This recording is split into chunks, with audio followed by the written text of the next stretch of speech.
Welcome to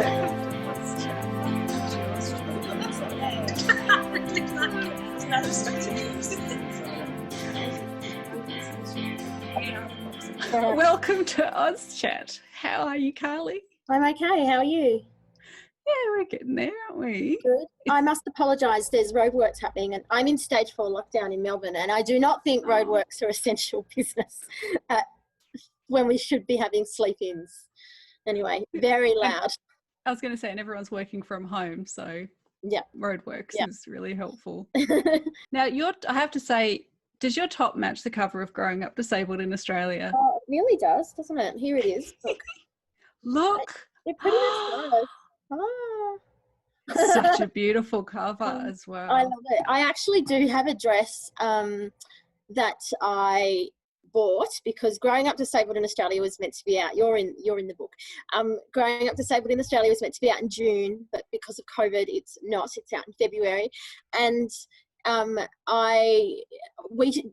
you and I share an agent, Danielle, and Danielle and I often talk fashion a lot. I do call her my fashion advisor.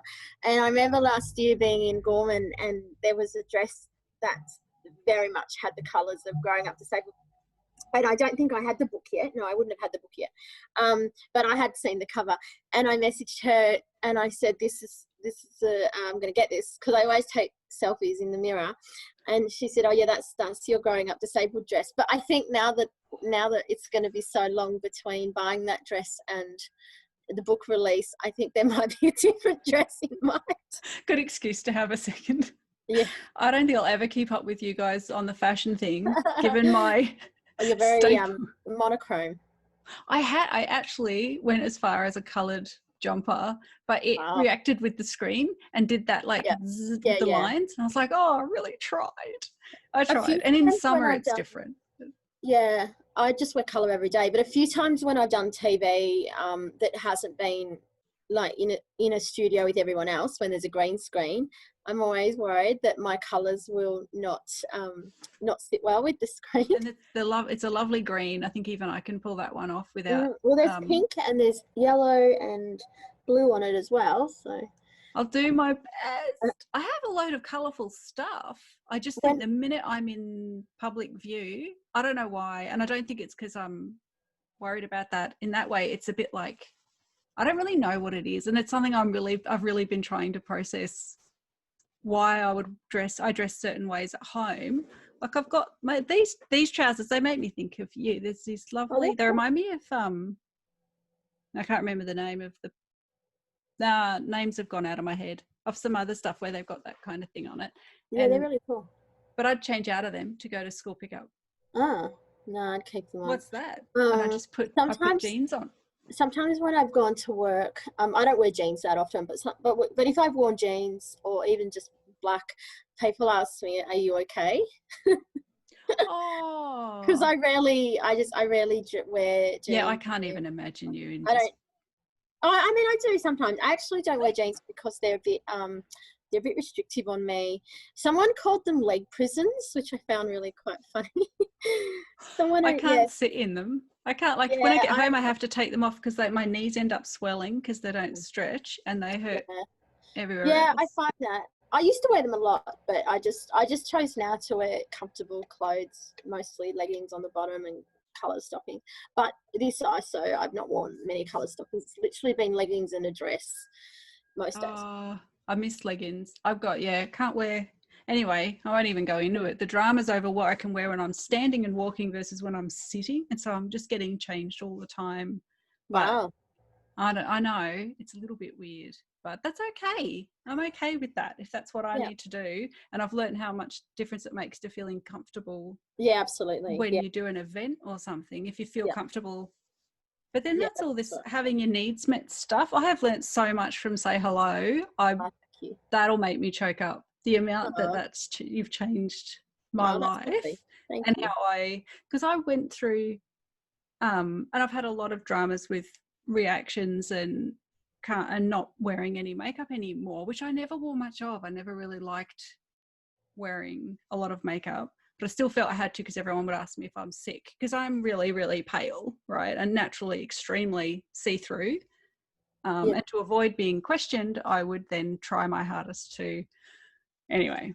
But then when it all started and I had reactions to everything right when I'm about to launch a book, and I just was like, oh, well, I just won't do that. I won't wear that then. And no one has even batted an eyelid. And well, that's good. Accepted. I feel like people are very, like, the self-consciousness around makeup is quite, I just can't fathom it. I just cannot fathom it. I mean, there's too much to talk about in that now, and I don't have the words. I feel a bit void of words this morning, but I just can't fathom it. I did write in the book how I read that article in Mamma Mia about the woman that couldn't go to work without putting on her makeup and had to sneak in to the office, like, through the back. And I just thought, wow, just the time and the insecurity and the vanity. But so the other day, so about 2 months ago, I participated in Share the Mic Now Australia, which was an initiative run by Tara June Winch and Zoe Foster Blake. And so, I handed my Instagram over to a number, an Aboriginal woman, a Torres Strait Islander woman, Tale. And anyway, through doing that, got lots of different followers and a whole new audience. And Zoe Foster Blake followed me on Instagram. And Zoe, I really like her writing, and also she runs a makeup skincare company, and she used to be a beauty editor. Anyway, so we got talking, and I saw her on her stories, on her Instagram stories, that she one of the products that she has is for super sensitive skin, and it didn't look like anything that I couldn't use. I don't ever try anything new on my skin ever. I've just got my this is like the Vaseline is the only thing I use. Yeah. I need a pink one. Anyway, I just don't try anything new because it reacts and I can't be bothered. And also there's the idea that I'd want a cure and I don't. But anyway, so I was looking at her stories and I thought, oh, I could probably use that stuff. Like, a lot of the oils were the things I use in the bath. Anyway, so I messaged her going, oh, I think I can use that. And she said, yeah, I'd love to know if you can. So I got a box of stuff. I do declare it was #gifted. Anyway, so she sent me this box of stuff, and I never really want to use it when I've got something on. So I waited, in case there's a reaction. So I waited till Friday night, and I tried some of the products. And anyway, I've been using her kids' oil. She's got like, I don't know whether it's different to the Face Hero, but I've been using Face Hero. I only used it once because it's really expensive, and I don't want to waste it through lockdown. I'm not going to see anyone except for Zoom. So I use this kids one every day. I put like a couple of drops on my hands and massage them in here. And then when I get out of the shower, so I do that in the shower and let the heat soak it in. And then when I get out, I put my normal paraffin on top, and it's reduced the redness a lot, and which is good. I don't want to not be red, but I don't also it reduces the pain, inflammation often equals pain, and it's just amazing. And so now I just can't stop raving about this product. And I did write on Instagram the other day, like, I don't want a cure. It's not about fixing, it's not about changing, it's just about making me comfortable. Anyway, Zoe's lovely. Now we're BFFs, and I can use another product. I feel like I'm a beauty blogger. You're a beauty blogger now. So what was that called again, the oil? This is for me. her kids' oil's called Skin Wizard. And then there's an adult version, which I think might be the same, and that's called Face Hero. I was saying to someone the other day, I feel like my alcohol consumption in ISO has increased now. Like, I probably would only limit my drinking to sort of Friday or Saturday, and it wasn't even much, so three drinks a week. But now I'll probably have a drink midweek.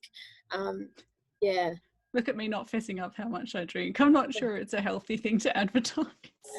I don't know. I mean, I got sent. I did get sent a bunch of drinks a few weeks ago, which were really nice. So that I had. Oh. I did use them. Yeah. Yeah. Well, look, it's just been, and I feel like I've just had this experience of so many people I know being in stage 4 lockdown, and then having my kids were sick, and so they were being tested. I felt like I was on my little mini Melbourne in Brisbane, because it was just us, but we were the only ones who couldn't go anywhere, and waiting for results and having. Were they all right? They didn't get sinus infection. No, sinus. It's Brisbane. I mean, it's really not. You know, but it was at the same time that we had that scare with the people coming and going out in the community when they were positive. Right. Yeah. So at that point where they were testing heavy, but the sinus infection's just been, it's just been horrible for him. So we've been home anyway because you just don't want to go out and spread a cold. So yeah, it's hard. Before COVID shut down everything, I went to Adelaide in February. I had to go for work. I worked for Melbourne Fringe part-time, and I went to Adelaide. This is my Adelaide Fringe photo I use every day. I went to Adelaide Fringe for work because I had to speak at an event.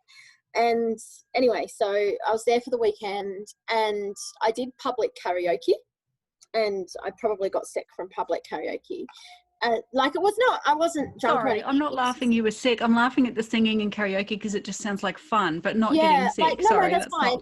Public, I mean, I have got sick from karaoke before, and this was this beautiful setup out in the park. It was very nice weather. Like it wasn't too hot in February. I was quite worried it was going to be hot. It wasn't too hot. Beautiful outdoor with all these different size poles, and everyone could sing. And there was a screen talking about, you know, with the words on it. I did Flame Trees and Don't Stop Believing with other people. It was really nice. Anyway, but I think I got sick from that, like just from sharing another microphone with someone else, you know. And so I was sick for a month. So from mid-February to mid-March. And I was really sick. And I had a cough and a cold, like a sneeze and sore throat. I just couldn't shake it. And I'd gone, like I went to work because, like, you know, you just work through your sickness. It was like, that's what we did. And there was the only people that were sort of getting COVID were people who travelled from Asia. That's what they were saying. That's not me being racist. That's the February at the time, right? That if you were travelled back from Asia, you'd be tested, but if you didn't, then you know you got nothing to worry about. So I just couldn't get better, and I went to the doctors a couple of times. The second time, I said, look, I'm just not getting better. And they said, have you travelled? I said, oh yeah, only to Adelaide. And I had met a lot of people that had travelled overseas, but we never really put two and two together then. And they told me that I should have a COVID test. So this was like late February, I think. Yeah, like last week in February, they said I should have a COVID test. So anyway, I remember texting Danielle going, oh my God, that's escalated quickly. I'm going to have a COVID test. And the woman comes back, the doctor comes back, and she had all like scrubs on and everything, but she didn't before, like, you know, and then we're trying to put my dates to travel together. And anyway, so she told me that if I did have a COVID test, I would have to stop work. Adam would have to stop work. Like all my work colleagues couldn't go to work. They'd have to notify the public health, all of this. Anyway, so she just didn't think it was possible because I didn't travel into overseas. But obviously now we know that it probably was here before that. I did have a test. I had a test, not COVID, but it was the same procedure. It was the same swab in the throat and nose. And they rang, and I did, you know, I was sick for a good month, really. They rang me and they said, the test results have come back. It's not the common cold and it's not the flu. We don't know what you had. So I think I had COVID earlier in the year and just not known. And so the last big event I did was in the Opera House in Sydney on May the 8th. And I met my mum there. It was really great. We did all about women. But on the day, the Ruby Princess was docked next door to the Opera House, and we met so many people. It was so crowded, so many people. Lots of people had flown in from overseas. A few people had cancelled because of COVID. Anyway, on that night, I remember on the night the dinner, we had a big dinner with all the speakers, which was just lovely. And so we went out at 6, and I ended up leaving dinner at about 9. You know, I ate my dinner. We ate. But I just didn't want to stay up too late. But I said to Mum, every time I'd go outside, I'd get this cough. I feel really awful in myself. And it was just, anyway, I think that honestly, I haven't been tested properly, but I reckon I had COVID. Why didn't they? I mean, I get why. Okay, I get why. Back then they didn't add it on. Yeah. Right. And there was all this kind of racist propaganda around the media that, you know, you could only get it if you travel back from China. And they said, oh, have you met anyone from China? And I said, oh, no, but I met someone from Hong Kong recently. And then they said, were you already sick? And I said, yes. And it was such a silly. I don't think they knew back then, did they? What they were and doing? I mean, how long, you know, how long have we known that COVID's about, and also how long has it been in Australia that no one kind of picked it up? Anyway, so it's pretty funny.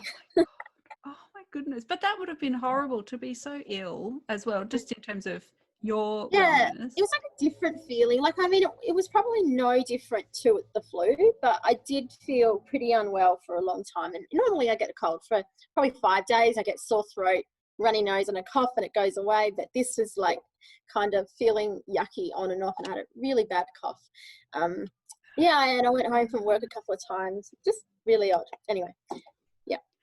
Oh, that's a bit, yeah. So I feel like in Melbourne though, like you're in Brisbane, maybe people are getting back to real life, but we have to walk around with a mask on now. So I had a panic attack the other day actually because of I was wearing a mask, and lots of shit is going on in my life at the moment, and I think that it all kind of came to a head. And I go to the we were allowed out an hour a day, and so I went out without 5 kilometers or something. We're allowed to go more than 5 kilometers from home. I wouldn't anyway. I haven't really been anywhere 5 kilometers since March. Probably only seen about 4 different friends since March. But yeah, so I was like going to the supermarket, and I just go to the small supermarket, and I normally get like a bag of veggies or whatever, like a big, a shopping bag of veggies. And it was actually quite heavy, and I had quite a few clothes on. I was probably a bit warm, and I had my mask on, and I had a panic attack, and I had to stop. I had to take my mask off. I do have a letter saying I don't need to wear my mask in wide open spaces, but I do anyway because I just don't want to be accosted by anyone to tell me I should be wearing it. Yeah. Oh, it's really hard. We've got masks ready. My mum made a load, and so then when we got the recent scare, but we've been on the whole so lucky up here, probably because we just have so like fewer people basically, and less high density housing and all that kind of thing. But I do get annoyed that people take that for granted, and that it's all the people who sort of followed the rules and locked down and did everything they were told that have protected all the people who didn't. We're the ones, we've got a Bunnings close to us that was just packed. And the poor staff there, they were really good. They were really strict with everyone. Yeah, Adam is a handyman, and he said Bunnings has just been ridiculous. So yeah. And he had to stop work last week because of stage 4. So in Melbourne, all of the non-essential businesses have shut. This is why I don't know why there's roadworks outside. So he had to stop work, but it was a bit scary because he wasn't eligible for JobKeeper for a bit, but now he is, so that's a good thing. So but yeah, it's just been such a weird time. Anyway. Yeah. For next year, we're going to have all these events. Hopefully. Look at me being positive. Look at me being in Melbourne for 5 months and nothing happening and working in the arts. It's going to be great. But we can, at least by then even, we'll be really experienced at all the online stuff. If that's the way it goes. Yeah. But it's going to be such an amazing publication. I'm really excited about it. I'm really, really excited about it. We've already done one event, and I've got a couple more coming up today, which is exciting. We did one with Jane Rosengrave and Gail Kennedy.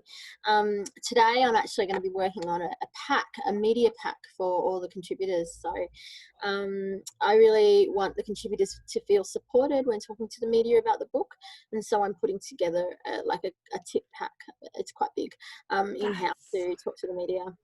And also I'm putting together a media pack about how the media should talk to us about the book. So yeah. Also very helpful, and might be a bit save a bit of time, because there's often, I always have to email ahead how to phrase things, how to speak about me and my disabilities. So to have that all prepared, especially if there are panels with more than one kind of disability, that's that's going to be a lot to take in for. I'm hoping that they'll take in for interviewers, and Yeah, I'm looking forward to it. So I'm going to do that some of that today, and I'm going to work on a podcast as well. Not growing up disabled in Australia, but a podcast about women of colour, disabled women of colour. So should be good. So good. I'm really, really there's such a deep sense of pride and honour in being included in thank you. the publication and the community, and as one.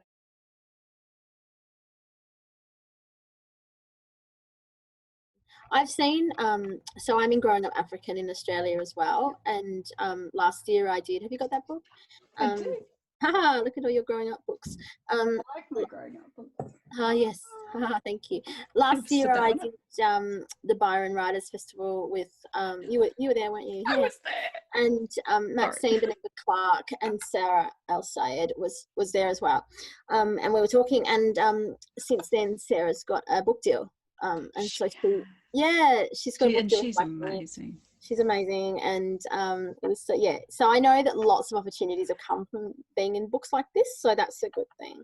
And plus the schools to be using it. When I was a teacher, I know how much I would have lent on this, and at university teaching teachers. So I did teach for a long time sociology to first and third year teachers, and we would do 1 week on gender, 1 week on social class, 1 week on race and ethnicity. So I had one lecture and a tutorial to try and explain to them. It's a pretty complex subject. We were thrown a lot to teach in a small amount of time. And something like this would have just been, it would have, growing up books would have helped every week if I'd had those, because I'm looking forward to having it as a resource. Lots of people have been really, really keen to, get it. There's been a bit of disappointment that it hasn't been published yet. But, from the start, there was the access requirements to consider for all the contributors and also for audience members. So I mean, it takes a lot, as you know, to sell a book, and you have to constantly promote, and I didn't want the contributors to miss out on that experience. And plus we would have been doing it all at our highest levels of anxiety, and it would have been, I don't know, I feel like, and I'm still holding out hope that the real world will happen again by then, but even if it doesn't, I feel like we'll just be a little bit more used to it when all of a sudden change is a lot to get used to for some of us. I'm doing the Disability Reads Instagram thing with my friend Tash, and last month we did Kay Kerr's book, and this month we're doing Hearing Maud by Jess White. And so I am, and Hearing Maud. I'm listening to the audiobook, so I'm going to go back and read that. It's been a few weeks since I've read it. The reading club has been great. It's promoted loads of discussion. Loved watching. I tried not to weigh in too much on Kay's one because I'm a bit present in her media sometimes. So I'm a little bit like, make sure our books don't overlap. It's exciting though. I think that yours and Kay's both came out on the same day. I don't know where I'd be without Kay. I did find one library that had actually pasted her blurb on my book. Like, that's how crossed over they've become, is that that's really funny. But I think like writers support other writers, and it doesn't, one of the things that I've definitely found is people assume is, the tall poppy syndrome and the jealousy within the disability community and also the writing community can be quite hard. The writing community for the most part has been lovely, but the disability community, I find sometimes people will think that, well, like I've literally had people say, oh, well, Carly's written a book, I'm not going to bother now. And, there's so much room for so many stories, like mine's just one story. And I was going to say, Carly wrote it, and so then you should too. That's like... Exactly. And I really feel like there is enough room for all of us. So, yeah. We need enough. We need the variation. If you don't want to have just the one, we don't, I don't know, I don't want just the 1 or 2 books out there. We need so many, because there's so many different ways to be disabled. We need as many voices out there as we can get. We do.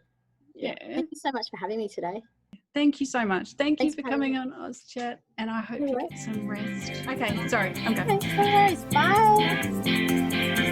Bye.